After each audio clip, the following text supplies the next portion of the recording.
আসসালামু আলাইকুম। ছোটবেলায় আমরা সবাই হ্যামেলিনের বাঁশিওয়ালার গল্প শুনেছি, যেখানে এক বাঁশিওয়ালা জাদুর সুর বাজিয়ে শহরের সব বাচ্চাদেরকে বশ করে পানিতে ডুবিয়ে খুন করে, আর এরপর শহরবাসীরা তাকে পিটিয়ে মেরে ফেলে। এই গল্পের পরের কাহিনী দেখানো হয়েছে আজকের এই মুভিতে, যেখানে ওই বাঁশিওয়ালার আত্মা ফিরে আসে তার অপূর্ণ প্রতিশোধ পূরণ করতে এবং পুনর্জীবিত করে তোলে তার সেই সম্মোহক ভয়ঙ্কর সুর। গল্পটি শুরু হয় জঙ্গলের মধ্যে অবস্থিত একটা নীরব বাড়িতে। এই বাড়িতে এক বৃদ্ধা বাস করত, যার নাম ছিল ক্যাথরিন। এক অন্ধকারাচ্ছন্ন রাতে আমরা ক্যাথরিনকে কারোর সাথে ফোনে কথা বলতে দেখতে পাই, যেখানে সে বারবার বলছিল যে ওই সুরটি শয়তানি। সে এটা কারোর সামনে আনতে চায় না, তা না হলে অনেক বড় ক্ষতি হয়ে যাবে। তবে ফোনের অপর পাশে থাকা ব্যক্তি কিছুতেই তার কথা শুনতে রাজি ছিল না, যার ফলে ক্যাথরিন অনেক ঘাবড়ে যায় এবং তখনই ফোন কেটে বের করে আনে একটা বক্স। এই বক্সের ভেতরে ওই বিশেষ সুর লিখে রাখা কাগজ ছিল, যেটা নিয়ে সে তখনই বাড়ির বাইরে চলে যায় এবং সেটা পুরোপুরিভাবে ধ্বংস করে ফেলার জন্য বক্সের মুখ খুলে তাতে কেরোসিন ঢেলে সে আগুন ধরিয়ে দেয়। কিন্তু কাগজগুলো পুরোপুরিভাবে পুড়ে যাওয়ার আগেই বক্সের মুখ আপনা আপনি বন্ধ হয়ে যায়, যা দেখে ক্যাথরিন অনেক বেশি ঘাবড়ে যায়। সে একটি কাঠি দিয়ে অনেক চেষ্টা করে বক্সটি ভাঙার, কিন্তু এতে কোনো লাভ হয় না। এমন সময় হঠাৎই কিছু ফিসফিসানির আওয়াজ শোনা যায়, যেটা পাশেরই জঙ্গল থেকে আসছিল। ক্যাথরিন সেটা দেখার জন্য একটু এগিয়ে যায়। এমন সময় দেখা যায় গাছের কাছে দুটো চোখ জ্বলজ্বল করে জ্বলছে, যেটা পর মুহূর্তেই ক্যাথরিনের উপর হামলা করে, যার ফলে ক্যাথরিনের নিজের গায়ে আগুন ধরে যায়। সে ছটফট করতে করতে সেখানেই পড়ে মারা যায়। এরই মধ্যে বৃষ্টি শুরু হয়ে যায়, যার ফলে ক্যাথরিন পুড়ে মারা গেলেও ওই বক্সটি বেঁচে যায়, অর্থাৎ ওই বক্সের ভেতরে থাকা শয়তানি সুরটিও বেঁচে যায়। এখন এখান থেকে দৃশ্য পরিবর্তিত হয় এবং আমরা একটা মঞ্চের দৃশ্য দেখতে পাই, যেখানে একটা টিম বাদ্যযন্ত্র বাজিয়ে একটি বিশেষ সুর তোলার চেষ্টা করছিল, যেটা খুব শীঘ্রই তারা পারফর্ম করতে চলেছিল। আর এ কারণেই তাদের এই প্র্যাকটিস অনেক বেশি জরুরি ছিল। সেখানে আমরা মেলেনি নামের একজন বাঁশিবাদককে দেখতে পাই, যে কিনা একজন সিঙ্গেল মাদার ছিল। তার মেয়েও সেখানে উপস্থিত ছিল, যার নাম ছিল জয়ী। জয়ী আসলে কানে শুনতে পায় না, তার কানের মেশিনটিতেও বেশ সমস্যা দেখা দিচ্ছিল। সে এখানে তার মায়ের বাজানো এই সকল বাদ্যযন্ত্রের আওয়াজ অনুভব করার চেষ্টা করে। এখানে তাদের বাজানো এই সুরে মেলেনির বস একটু সন্তুষ্ট ছিল না, বিশেষ করে সে অসন্তুষ্ট ছিল মেলেনির উপর। তাই সে এখানে মেলেনিকে অনেক বকাঝকা করে এবং সকলকে একই সাথে একই সুরে বাজাতে বলে। এমনিতেই ক্যাথরিন না থাকায় তাদের জন্য এই প্রোগ্রামটি করা বেশ কঠিন হয়ে গিয়েছিল। তার এই কথা দ্বারা আমরা বুঝতে পারি ক্যাথরিন তাদের টিমে তাদের সাথেই কাজ করত, যে এখন আর এই পৃথিবীতে নেই। তাই তাদের উপর কাজের প্রেশারও বেশি। খুব অল্প দিনের মধ্যেই তাদের প্রোগ্রাম শুরু হতে চলেছে। এখন প্র্যাকটিস শেষে সকলে প্রস্তুত হতে থাকে ফিরে যাওয়ার জন্য, যেখানে মেলেনির আরেকজন প্রতিযোগী ফ্রাঙ্কলিন তাকে খোঁচা মেরে কথা বলে। আগামী প্রোগ্রামে ফ্রাঙ্কলিন এবং মেলেনির মধ্য থেকে যে কোনো একজনই পারফর্ম করতে পারবে, যে কারণে ফ্রাঙ্কলিন চেষ্টা করছিল যেভাবেই হোক বসকে পটিয়ে নিজের জায়গা ঠিক করে নেওয়া। এখানে ন্যান্সি নামের মেলেনির এক বান্ধবীও নিজের ছেলেকে নিয়ে উপস্থিত ছিল, যে কিনা মেলেনিকে বোঝায় যে এখনই যদি মেলেনি বসের সাথে কথা বলে নিজের আসন ঠিক করে না নেয়, তাহলে ভবিষ্যতে তার চাকরি নিয়ে টানাপোড়া পড়বে। তাই সেই ব্যাপারে মেলেনিকে বসের সাথে কথা বলতে বলে জয়ীকে নিয়ে ব্যাক স্টেজে তার জন্য অপেক্ষা করতে থাকে। এদিকে মেলেনি যায় বসের সাথে কথা বলতে, যে কিনা আগে থেকে মেলেনির উপর ভীষণভাবে রেগেছিল। তারা মূলত ক্যাথরিনের বানানো ছোটদের মিউজিকটি প্লে করতে চাইছিল, কিন্তু ক্যাথরিন কিছুতেই তাদের হাতে ওই মিউজিকটি আসতে দিতে চায়নি। আর এখন তো সে মারা গিয়েছে, যার ফলে তার পরিবারও তাদেরকে কোনো রকম ভাবে সাহায্য করতে চাইছে না। বস এখানে মেলেনিকে স্পষ্টভাবে জানিয়ে দেয় যে এই মুহূর্তে তাদের দরকার বাচ্চাদের জন্য একটা মজাদার মিউজিক, কিন্তু মেলেনির মিউজিক হচ্ছে সফট। তাই সে মেলেনিকে নিজের সুর বদলাতে বলে সেখান থেকে চলে যায়। ওই সময় আমরা ব্যাক স্টেজে ন্যান্সির ছেলে কলিনকে দেখতে পাই, যে কিনা জয়ীকে খুঁজে বেড়াচ্ছিল। আশেপাশে খুঁজে জয়ীকে না পেয়ে সে একটি টানেলের কাছে যায়, যে টানেলের ভেতর থেকে আওয়াজ আসছিল। কলিন ওই টানেলের ভেতরে দেখার চেষ্টা করছিল, এমন সময় জয়ী তার সামনে চলে আসে, যার ফলে কলিন ভীষণ ভয় পেয়ে যায়। তাকে আরো বেশি ভয় দিতে এই স্টেজের ব্যাপারে এক ভয়ানক সত্য জয়ী তাকে জানায়, যে বহু বছর আগে এই মঞ্চে আগুন ধরে গিয়েছিল, যার ফলে অনেক মানুষ মারা গিয়েছিল, বিশেষ করে ছোট বাচ্চারা মারা গিয়েছিল অনেকেই। তারপর অনেক কষ্টে আবার এটা তৈরি করা হয়েছে, যে কারণে মনে করা হয় যে এখানে ভূত আছে। তবে কলিন তার কথা বিশ্বাস করতে চায় না।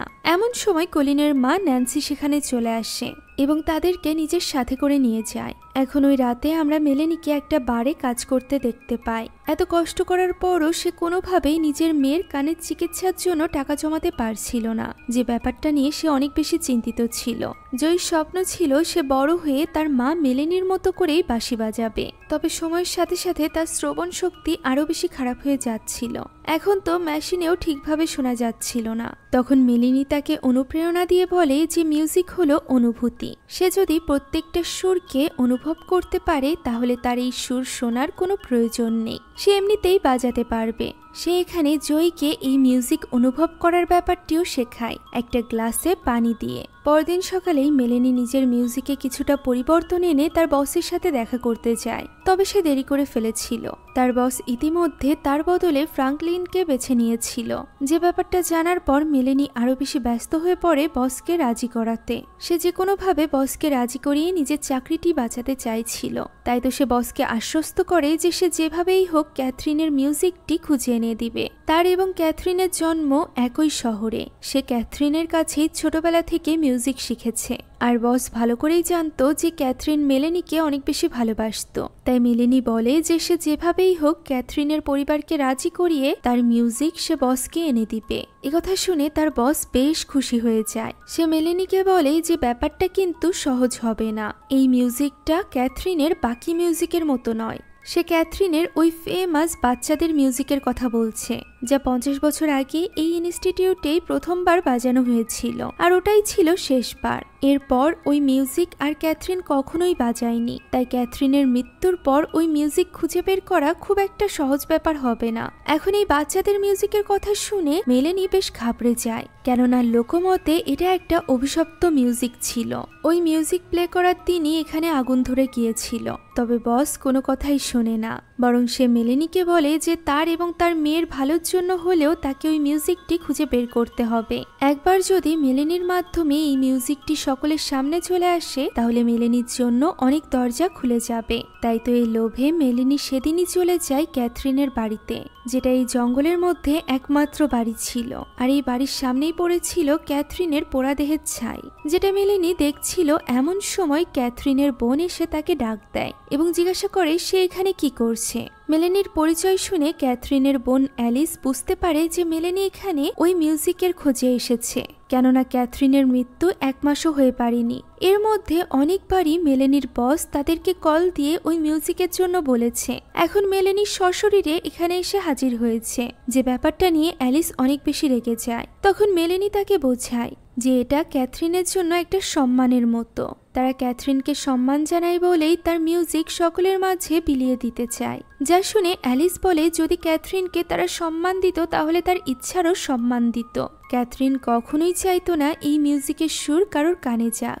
এ কারণেই তো সে এটা পোড়াতে চেয়েছিল, আর এটা পোড়াতে গিয়েই তার মৃত্যু হয়েছে। একথা শুনে মেলেনি একদমই অবাক হয়ে যায়, কেননা সে এই ব্যাপারে কিছুই জানতো না। এখন অ্যালিস তাকে সেখান থেকে চলে যেতে বলে দরজা আটকে দেয়। তবে মেলেনি যায় না, বরং সে ওই জঙ্গলের মাঝে গাড়ি নিয়ে অপেক্ষা করতে থাকে অ্যালিসের এই বাড়ি ছেড়ে চলে যাওয়ার, যাতে করে অ্যালিসের অনুপস্থিতিতে সে এই বাড়ির ভেতরে প্রবেশ করতে পারে এবং ওই মিউজিক উদ্ধার করতে পারে।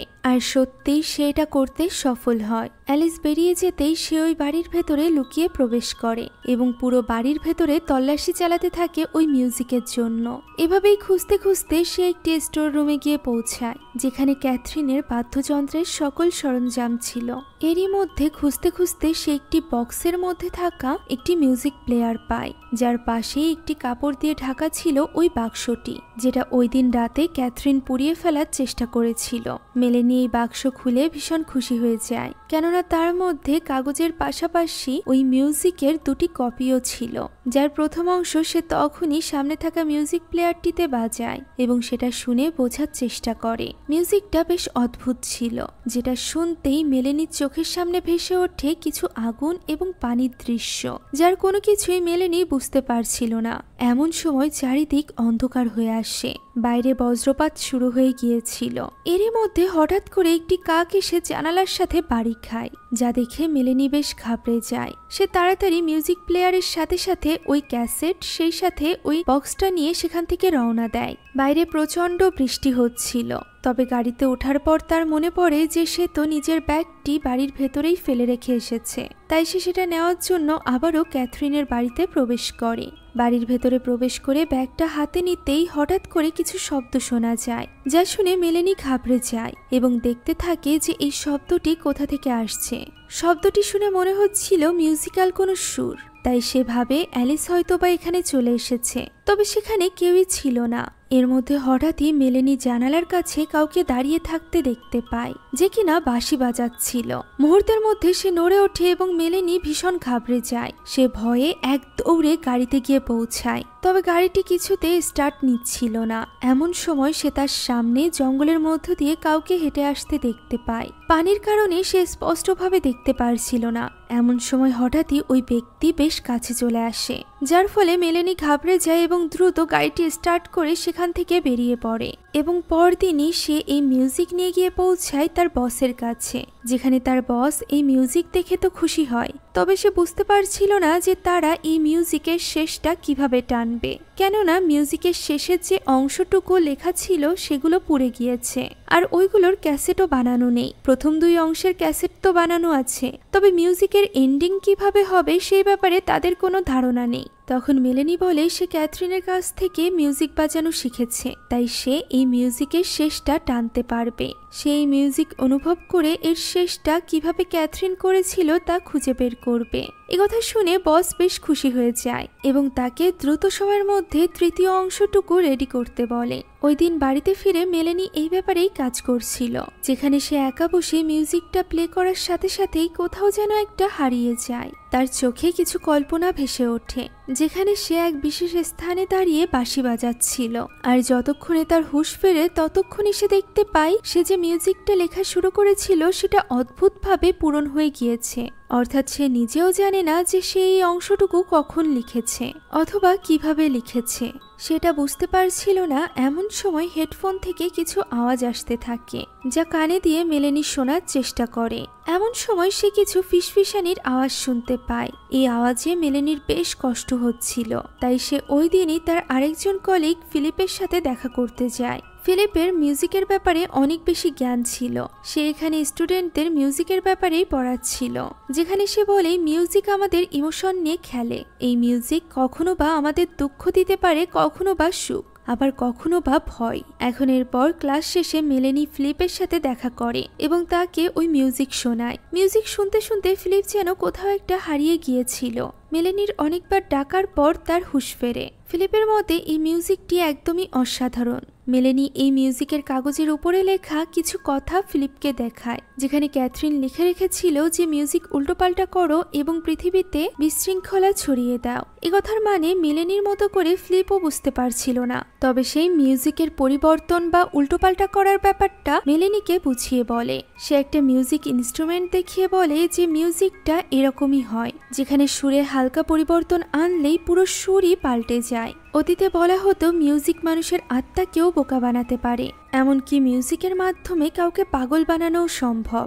এখন মেলেনি ফিলিপকে বলে তার আরো একটা ব্যাপারে সাহায্যের প্রয়োজন। এই মিউজিকের শেষে কিছু আওয়াজ রেকর্ড হয়েছে, যে আওয়াজগুলো স্পষ্ট করার দায়িত্ব সে ফিলিপকে দেয়। এদিকে ওই সময় আমরা বাড়ির দৃশ্য দেখতে পাই, যেখানে জয়ী ন্যান্সিদের বাড়িতে ছিল। ন্যান্সি তখন তার মিউজিকের প্র্যাকটিসে ব্যস্ত ছিল। কলিন এখানে জয়ীকে মজা করে বলে যে ভালো মিউজিক বাজাতে হলে কান থাকা প্রয়োজন, তাই জয়ীর প্র্যাকটিস করে কোনো লাভ নেই। একথা শুনে জয়ী রেগে যায় ঠিকই, তবে সে জানতো তার বন্ধু কলিন তার সাথে মজা করছে, তাই তো সে কলিনকে সাথে নিয়ে ন্যান্সির চোখ এড়িয়ে ওই ফ্ল্যাট থেকে বেরিয়ে যায় এবং সরাসরি চলে যায় নিজেদের ফ্ল্যাটে। সেখানে সে বল আনতে ভেতরে যায় এবং কলিনকে ড্রয়িং রুমেই দাঁড়িয়ে থাকতে রাখতে বলে। ড্রয়িং রুমের এক কর্নারে ছিল ওই মিউজিক প্লেয়ারটি। ওই মিউজিক প্লেয়ারটি যেন একা থাকা কলিনকে নিজের কাছে ডাকছিল। কলিনও তাই হেডফোনটি পরে নেয় এবং ওই মিউজিক শুনতে শুরু করে, যার মাঝেই জয়ী এসে তাকে বাধা দেয় এবং জানায় তার মা মেলেনি তাকে এটা স্পর্শ করতে নিষেধ করেছে। তখন কলিন জানায় মিউজিকটা বেশ অদ্ভুত। মিউজিকটি শোনার সাথে সাথেই কিছু দৃশ্য যেন তার চোখের সামনে ভেসে উঠেছে, যেখানে সে দেখতে পেয়েছে ঝিল, আগুন ইত্যাদি। এসব কথাই জয়ী গুরুত্ব দেয় না এবং কলিনকে নিয়ে চলে যায় ওই বিল্ডিং এর বেসমেন্টে। কলিন অন্ধকারে একটু ভয় পেত, তবে জয়ীর কোনো ভয় ছিল না, তাই সে বল হাতে দ্রুত লুকিয়ে পড়ে। কলিনের দায়িত্ব ছিল তাকে খুঁজে বের করা, অর্থাৎ তারা লুকোচুরি খেলছিল, যেখানে হঠাৎই পেছনের দরজা থেকে একটা অদ্ভুত আওয়াজ আসে, যেটাই গুরুত্ব না দিয়ে কলিন সামনের দিকে এগিয়ে যায় জয়ীকে খুঁজতে। কিছু দূর যেতেই তার সামনে চলে আসে জয়ীর বলটি, যেটা এসেছিল একটা অন্ধকারাচ্ছন্ন ঘর থেকে। কলিন জিজ্ঞাসা করতে থাকে জয়ী ভেতরে আছে কিনা। যাচাই করার জন্য সে বলটিকে ভেতরের দিকে ছুঁড়েও দেয়, তবে বলটি আবারও ফেরত আসায় সে বুঝতে পারে যে জয়ী হয়তো বা ভেতরে আছে। ওই সময় কেউ যেন শিশের মাধ্যমে ক্যাথরিনের ওই মিউজিকটি বাজাচ্ছিল। কলিন মনে করে এটা হয়তো বা জয়ী করছে, তাই সে ভেতরে প্রবেশ করে আলো জ্বালানোর চেষ্টা করে। এমন সময় লাইটের আলোতে সে আবছা ভয়ঙ্কর কাউকে দেখতে পায়, যা দেখে কলিন ওখান থেকে বেরিয়ে আসছিল। এমন সময় জয়ী সেখানে চলে আসে, যার ফলে কলিন প্রচন্ড ভয় পেয়ে যায় এবং দৌড়ে সেখান থেকে বেরিয়ে আসে। এই ঘটনার পর থেকেই কলিন যেন নিশ্চুপ হয়ে গিয়েছিল, যা দেখে মেলেনি জয়ীকে বকা দেয়, কারণ তার এই ভয় দেখানোর জন্যই কলিনের এই অবস্থা। এখন ওই রাতে কলিনকে শুইয়ে দিয়ে ন্যান্সি যখন সেখান থেকে চলে যাচ্ছিল, তখন কলিন বলে সে কিছুতেই ওই মিউজিক ভুলতে পারছে না। ন্যান্সি তাকে এটা ভোলার চেষ্টা করতে বলে সেখান থেকে চলে আসছিল। এমন সময় কলিন শীষ বাজানোর মাধ্যমে ওই মিউজিকটি বাজাতে থাকে, যা শুনে ন্যান্সি তাকে থামতে বলে, তবে কলিন তার কথা শোনে না, সে বরং ওই মিউজিকটি বাজাতে থাকে। ন্যান্সিও তাকে আর কিছু না বলে সেখান থেকে চলে যায়। এখন ওই রাতে কলিন যখন ঘুমিয়েছিল, হঠাৎ করেই কিছু আওয়াজ শুনে তার ঘুম ভেঙে যায়। সে ঘুম থেকে উঠে টর্চ মেরে আশেপাশে দেখতে থাকে। আশেপাশে কিছু না দেখে সে খাটের নিচেও চেক করে, যেখানে হঠাৎই একটি ইঁদুর তার সামনে আসলে সে ওই ইঁদুরের উপর একটি কাপড় দিয়ে দেয়। কাপড় থাকা অবস্থাতেই ইঁদুরটি তার দিকে এগোচ্ছিল, যে কারণে সে পেছনে সরতে থাকে। এমন সময় অন্ধকারের ভেতর থেকে একটি হাত এসে তার কাঁধে স্পর্শ করে এবং কিছু একটা বলে, যা শোনা মাত্রই কলিনের চোখ একদমই সাদা হয়ে যায়। দৃশ্য পরিবর্তিত হয় এবং আমরা পরদিন সকালে দৃশ্য দেখতে পাই, যেখানে মেলেনির ঘুম ভাঙে ন্যান্সির ডাকে। ন্যান্সি তাকে জানায় যে কলিনকে খুঁজে পাওয়া যাচ্ছে না, আর এরপর শুরু হয়ে যায় পুলিশ ইনভেস্টিগেশন। তবে কলিনকে কোথাও খুঁজে পাওয়া যায় না। ওই দিন প্র্যাকটিসে গিয়ে মেলেনি তার বসকে জানায় যে সে অনেকটা অংশ লিখে ফেলেছে আর অল্প একটুই বাকি, যা সে খুব দ্রুত সময়ের মধ্যেই কমপ্লিট করে দিবে।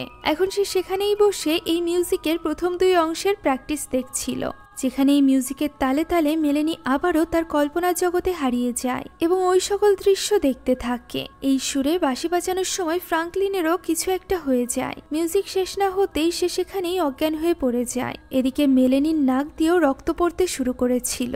সে ছুটে আসে ফ্রাঙ্কলিনের কাছে। তার বসের মনে হচ্ছিল যে গরমের কারণেই এমনটি হয়েছে। সেই ব্যাপারটাকে খুব একটা গুরুত্ব দেয় না, তবে মেলেনির মনে অনেক প্রশ্ন জেগেছিল, তাই সে কল করে ফ্লিপকে। তার সাথে কথা বলতে বলতেই সেখানে সে অনেকগুলো ক্যাথরিনের ছবি দেখতে পায়, যার মধ্যে থেকে একটা ছবিতে ক্যাথরিন ওই স্থানে ছিল যে স্থানটির দৃশ্য কল্পনায় মেলেনি দেখেছিল, আর এই স্থানটি ছিল জার্মানির হেমেলিন শহর। তাই তো মেলেনি তখনই বাড়িতে গিয়ে হেমেলিনের বাঁশিওয়ালা বইটি পড়তে শুরু করে। এই বইটি ছোটবেলাতে আমার মতো করে কে কে পড়েছেন কমেন্টে অবশ্যই জানাবেন। এখন তাকে এইভাবে বই পড়তে দেখে তার কাছে জয়ী এসে বসে, কারণ এই বইটি জয়ী ছিল এবং মেলেনি তাকে বইটি পড়ে শোনায়। একবার হেমেলিন শহরে অনেক বেশি ইঁদুরে ছেয়ে গিয়েছিল।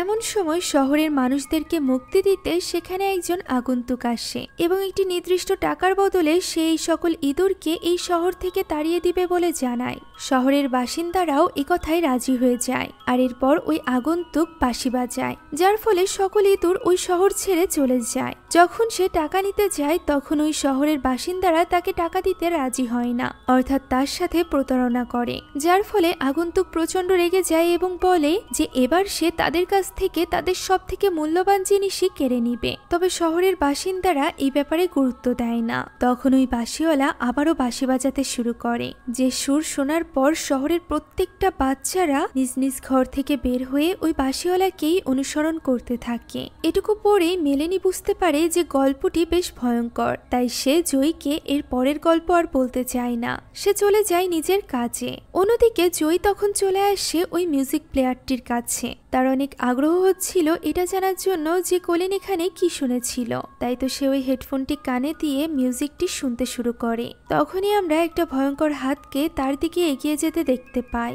জয়ীও এটা অনুভব করতে পারে এবং তখনই হেডফোন সেই সাথে কানের মেশিনটিও সে খুলে ফেলে। আর এরপর আশেপাশে তাকিয়ে সে দেখতে পায় সেখানে কেউই নেই। পরদিন সকালে মেলেনির ঘুম ভাঙলে সে দেখতে পায় যে বিছানার উপর ওই কাগজগুলোতে এই সুরের শেষের অন্তরাটি লেখা আছে, যেটা মেলেনির যতদূর মনে পড়ে যে সে লেখেনি। তাহলে এই অন্তরা কে লিখলো? এখানে মেলেনির সন্দেহ হচ্ছিল। তাই সে তখনই ইন্টারনেটের মাধ্যমে ক্যাথরিনের ব্যাপারে আরো কিছু জানার চেষ্টা করে। অন্যদিকে ওই সময় জয়ী পার্কে ছিল, যেখানে সে ওই বলটি দেখতে পায় যে বল দিয়ে সে কলিনের সাথে খেলা করত।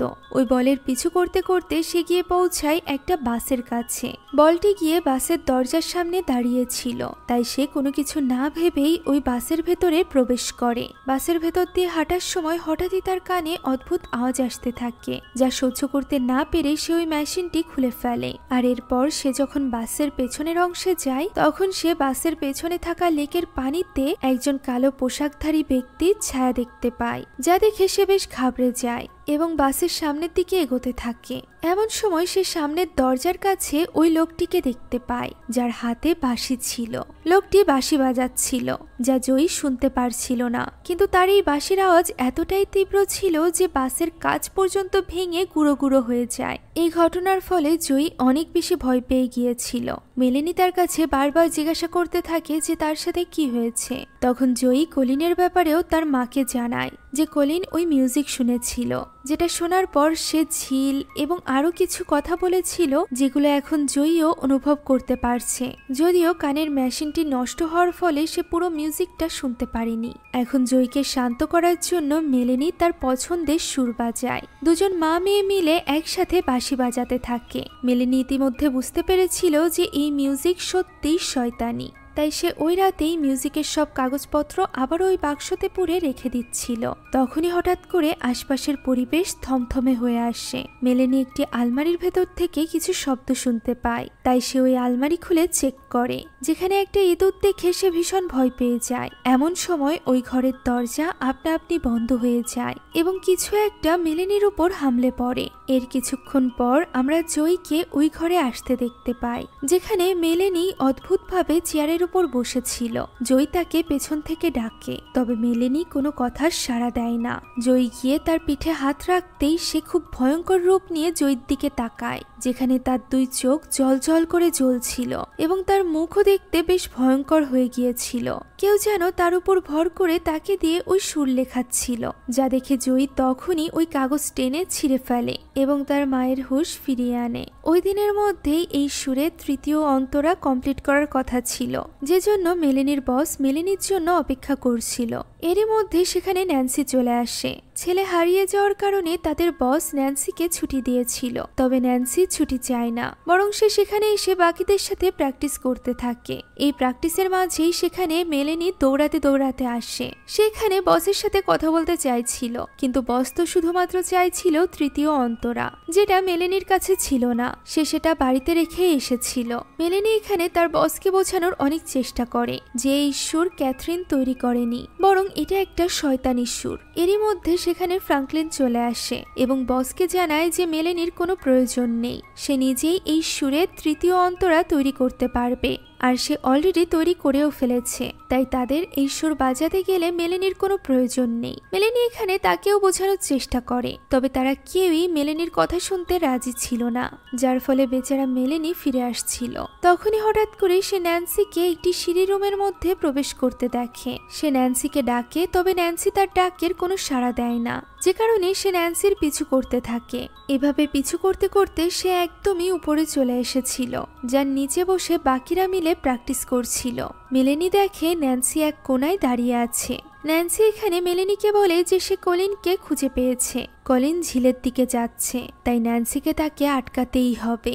একথা বলতেই মেলেনি দেখে নিচে সত্যি ঝিলের পানি দেখা যাচ্ছে, যা দেখে মেলেনি নিজের চোখকেও বিশ্বাস করতে পারছিল না। সে এখানে ন্যান্সিকে বোঝানোর অনেক চেষ্টা করে, তবে ন্যান্সি কোনো কথাই শোনে না। সে এত উপর থেকে নিচে লাফ দেয়, ফলে সে অনেক বেশি আহত হয়ে পড়েছিল। তবে সব থেকে অদ্ভুত ব্যাপার হলো সেখানে থাকা কেউই তার এই অসুস্থতা দেখে তার দিকে এগিয়ে আসছিল না, বরং নীরব হয়ে তাদের দিকে তাকিয়েছিল।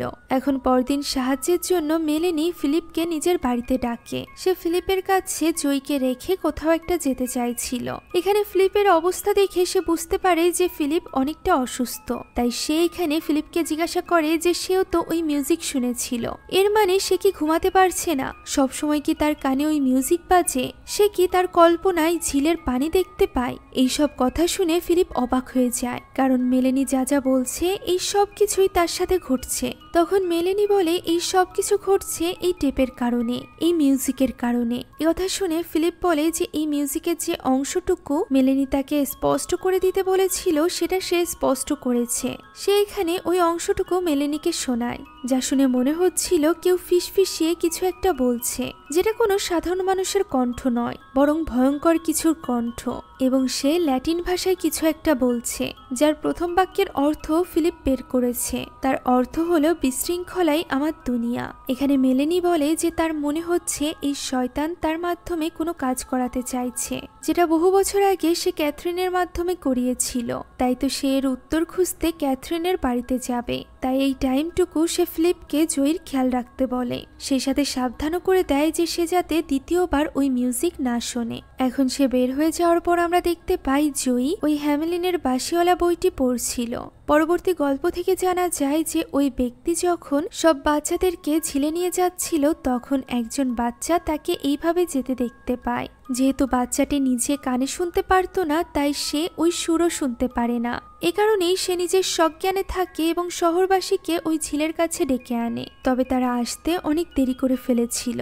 সকলের বাচ্চারা অলরেডি ঝিলের পানিতে পড়ে মারা গিয়েছিল। তাই তো এই ক্ষোভে তারা ওই আগন্তুককেও মেরে ফেলে। তবে মারা যাওয়ার আগে ওই আগন্তুক বলে যে যতদিন পর্যন্ত তার এই সুর বেঁচে থাকবে, ততদিন পর্যন্ত তাদের কারোর বাচ্চাই সুরক্ষিত থাকবে না।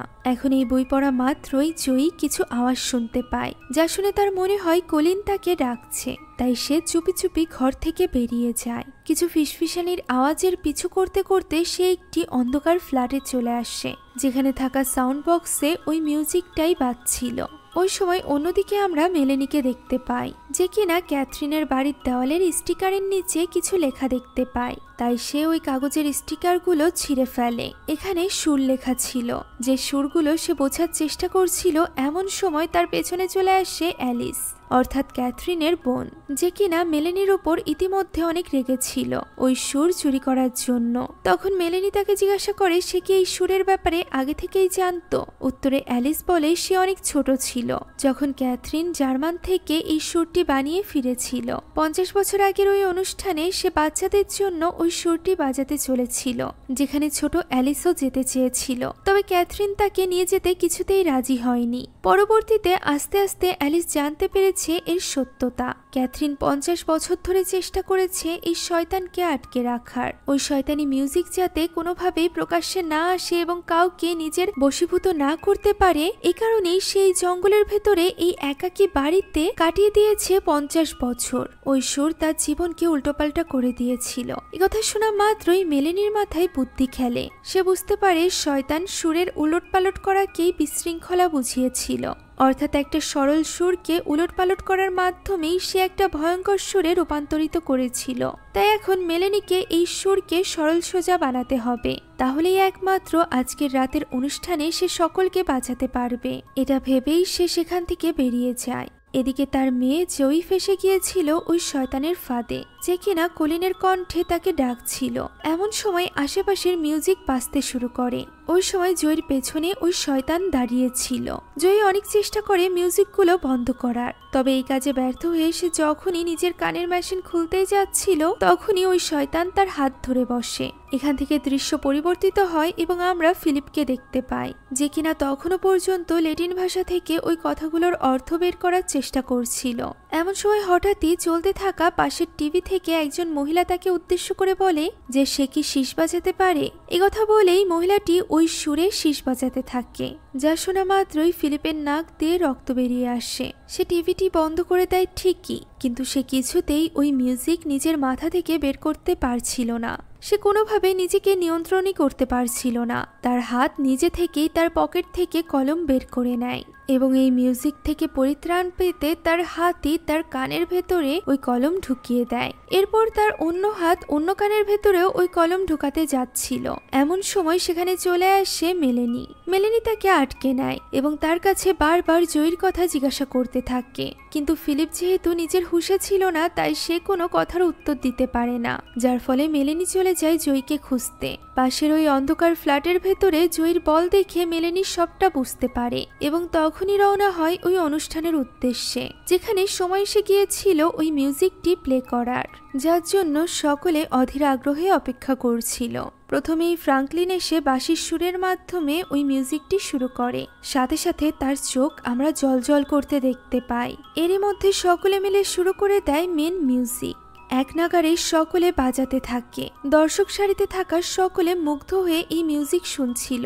এরই মধ্যে সেখানে চলে আসে মেলেনি, যে কিনা এই মিউজিকটি বন্ধ করার জন্য সরাসরি চলে যায় ইলেকট্রিক সকেটের কাছে। এদিকে মিউজিকটিও পুরো শেষ হয়ে এসেছিল। আমরা দেখতে পাই আশেপাশে সবার নাক মুখ দিয়ে রক্ত ঝরছে, তবুও কেউ এই মিউজিক বাজানো বন্ধ করছে না। মেলেনি সুইচ অফ করতে করতে মিউজিকটি শেষ হয়ে যায়, ফলে ওই শয়তানকে আটকানো আর কোনোভাবেই সম্ভব হয় না। মিউজিক বাজাতে থাকা সকলে ইতিমধ্যে মারা গিয়েছিল, বেঁচে ছিল শুধুমাত্র বস এবং ফ্রাঙ্কলিন। হঠাৎই সেখানে চলে আসে একটা কাঠের দরজা, যেটা তারা দেখছিল। এরই মধ্যে ফ্রাঙ্কলিনের ভেতর থেকে খুবই ভয়ঙ্করভাবে ওই শয়তান বেরিয়ে আসে, ফলে ফ্রাঙ্কলিন মারা যায়। শয়তান বেরিয়ে প্রথমেই হত্যা করে বসকে, আর এরপর সে বাঁশি হাতে তুলে নেয় এবং ওই সুর বাজাতে শুরু করে, যা শুনে দর্শক সারিতে থাকা সকল বাচ্চারা নিজ নিজ আসন থেকে উঠে এসে ওই দরজার ভেতর দিয়ে অন্য কোনো এক জগতে চলে যায়। এরই মধ্যে মেলেনি সেখানে আসে। সেই সবকিছু দেখে হতবাক হয়ে যায় এবং কোনো কিছু না ভেবে নিজের সামনে ওই খোলা দরজা দেখে তার ভেতরে প্রবেশ করে। ভেতরে তুষারে ঘেরা এক জগৎ ছিল। কিছু দূর এগিয়েই মেলেনি ওই ঝিল দেখতে পায়। সে ছিল পাহাড়ের চূড়ায় দাঁড়ানো, যেখান থেকে সে দেখতে পাচ্ছিল যে ওই বাঁশিওয়ালার পেছনে সব বাচ্চারা হেঁটে যাচ্ছে, যাদের মধ্যে জয়ীও ছিল। এই মিউজিকে মেলেনিরও অনেক কষ্ট হচ্ছিল, তবুও সে জয়ীকে আটকে নেয় এবং তাকে হুঁশে ফেরানোর জন্য তার কান থেকে মেশিনটি খুলে ফেলে, যার ফলে জয়ী ওই বশীভূত থেকে বেরিয়ে আসে। এরপর তারা দুজন এক মুহূর্ত আর সময় নষ্ট না করে ওই দরজা দিয়ে বাইরে বেরিয়ে আসে, যেটা কিনা ওই শয়তান হেমেলিনের বাঁশিওয়ালাও দেখে ফেলে এবং অনেক বেশি রেগে যায়। এদিকে আসল দুনিয়াতে ফিরে এসে মেলেনির আফসোস হতে থাকে যে সে জয়ীকে বাঁচাতে পারলেও বাকি কাউকে বাঁচাতে পারেনি। এ কারণেই সে সামনে পড়ে থাকা বাঁশিটি তুলতে যাচ্ছিল। এমন সময় হেমেলিনের বাঁশিওয়ালা বেরিয়ে আসে এবং তাকে দূরে ছুঁড়ে ফেলে দেয়। এরপর সে জয়ীর পিছু করতে শুরু করে। জয়ী পালাতে পালাতে ধাক্কা লেগে একটি বাঁশি নিচে পড়ে যায়, তবে সেদিকে লক্ষ্য করার মতো সময়ও তার ছিল না। সে ওই টানেলের ভেতরে গিয়ে লুকায়, যে টানেলের ভেতরে গিয়ে সে কলিনের সাথে খেলা করার সময় লুকাতো। এদিকে মেলেনি কোনোভাবে উঠে ওই বাঁশিটি তুলে নেয় এবং তখনই দৌড়াতে শুরু করে জয়ীকে খুঁজতে। এদিকে ওই শয়তান জয়ী পর্যন্ত পৌঁছে গিয়েছিল। জয়ী তার কাছ থেকে বাঁচার চেষ্টা করছিল, তবে ওই শয়তান ঢুকে যায় টানেলের ভেতরে এবং জয়ীকে ধরতেই যাচ্ছিল। এমন সময় মেলেনি বাঁশি বাজাতে শুরু করে। সে উলটপালট করা ওই সুরের আসল সুরটি বাজাতে শুরু করে, যে সুরটা শোনা মাত্রই ওই শয়তান ছটফট করতে থাকে এবং ওই টানেল থেকে বেরিয়ে আসে মেলেনিকে আটকানোর জন্য। এই সুরের ধ্বনি জয়ী কানে না শুনতে পারলেও অনুভব করতে পারছিল, তাই তো সে ওই টানেল থেকে বেরিয়ে আসে। এদিকে ততক্ষণে ওই শয়তান ছটফট করতে করতে মাটিতে গড়িয়ে পড়েছিল, যা দেখে মেলেনিও দেওয়ালের পেছন থেকে বেরিয়ে আসে। সে জয়ীকে দেখতে না পেয়ে বাঁশি বাজানো বন্ধ করে জয়ীকে ডাক দিতেই ওই শয়তানটি আবারও উঠে দাঁড়ায় এবং মেলেনির উপর আক্রমণ করে। তবে সে মেলেনির কোনো ক্ষতি করার আগেই আবারও ওই সুর বেজে ওঠে। এবারে এই আসল সুরটি বাজাচ্ছিল জয়ী নিজে। তার এই সুর শুনে ওই শয়তান আবারও ছটফট করতে থাকে। সে আবারও মাটিতে পড়ে গেলে জয়ী এসে মেলেনিকে জড়িয়ে ধরে। তখন মেলেনি তাকে বলে যে তাদের দুজনকে একসাথে বাজাতে হবে, কেননা বাঁশি বাজানো বন্ধ করতেই শয়তানটি আবারও জেগে উঠেছিল। তাই তো তাকে এবার পুরোপুরি ধ্বংস করতে মা মেয়ে মিলে ওই সুর বাজাতে থাকে, যার ফলে এবার ওই শয়তানের শরীরের ভেতর কিছু পরিবর্তন হতে শুরু করে। তার ভেতর থেকে বেরিয়ে আসে অসংখ্য ইঁদুর, যারা কিনা তাকেই খুঁড়ে খুঁড়ে খেতে শুরু করে। আর এভাবেই একসময় ওই শয়তান শেষ হয়ে যায়। তাকে হারাতে পেরে মা মেয়ে দুজনই অনেক খুশি হয়ে যায়। শয়তানটি মারা যাওয়ার ফলে বাচ্চাগুলো ওই অন্য জগৎ থেকে এই জগতে ফিরে আসে, যাদের মধ্যে কলিনও ছিল। সকলে বেরিয়ে আসতেই দরজাটি আপনা আপনি বন্ধ হয়ে যায় এবং হাওয়ায় মিলিয়ে যায়। দর্শক সারিতে থাকা সকলের জ্ঞান ফিরে এসেছিল, তবে কেউই কিছু বুঝতে পারছিল না। এর বেশ কিছুদিন পরের দৃশ্য আমরা দেখতে পাই, যেখানে জয়ী এখন বাঁশি বাজানোর প্রশিক্ষণ নিচ্ছিল। সে তার টিচারের কাছে শিখছিল।